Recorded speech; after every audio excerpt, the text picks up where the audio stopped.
Le slam, le vrai gendarme, un gendarme avec quoi je me sens comme un gendarme pour protéger le milieu artistique encore sur le point d'être un objet vendable à l'ignorance. Ce texte, c'est pour la religion du slam où l'on adore les mots. C'est pour ceux qui n'ont pas d'âme mais qui éclatent la guerre avec un micro et qui réclament la paix avec un stylo. C'est pour ceux qui disent que la parole est sainte et qu'elle est Dieu en personne, mais la Sainte Église la profane tellement qu'elle la convertisse en pleine somme. C'est pour les poètes qui trompent leurs femmes en leur promettant de s'attacher à elles, pourtant ils s'agrippent beaucoup plus à leurs plumes. Je lis et je parle, j'écris et je déclame, je dis et je déclare. Les mots je manipule, la main sur une plume d'idées sublimes, de traits subtils. L'aptitude compte, mais c'est l'attitude qui nous met en altitude. Le slam, l'art qui tue la culture et les actes critiques de tous ceux qui s'accoutument aux sciences insensées. La folie est parfois raisonnable et parfois la raison est folle.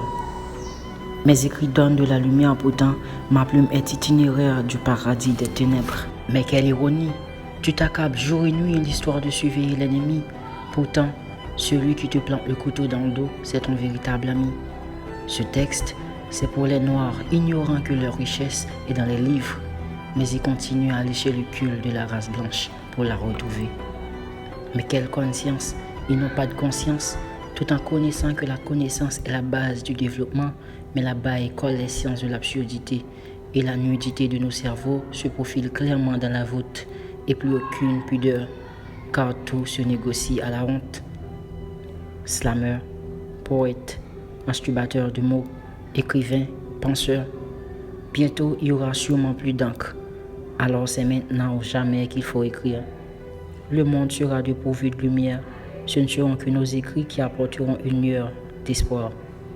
Ainsi, ils comprendront pourquoi on n'a jamais divorcé à nos coutumes, on n'a pas abdiqué à donner des coups de plume, et c'est nos coups de rime qui courtisent à nouveau la fierté de la race noire pour qu'elle ne se sente plus gênée par cette dure routine sur la manière dont vous l'avez traitée. C'est la douceur de nos expressions qui aborde à nouveau les filles rigoureusement rejetées dans notre société.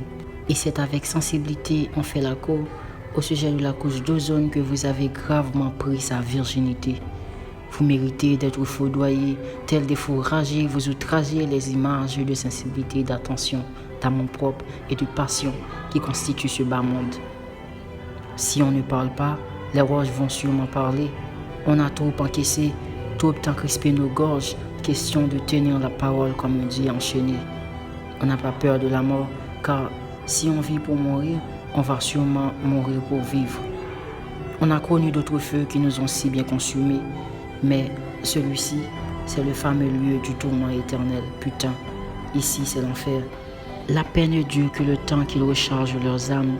La justice se partage, mais sur la table, plus rien n'est équitable. Ce texte, c'est pour toi qui l'entends. Je te conseille de l'écouter lentement, si tu veux vraiment cogiter sur son message. Le slam, King l'optimiste.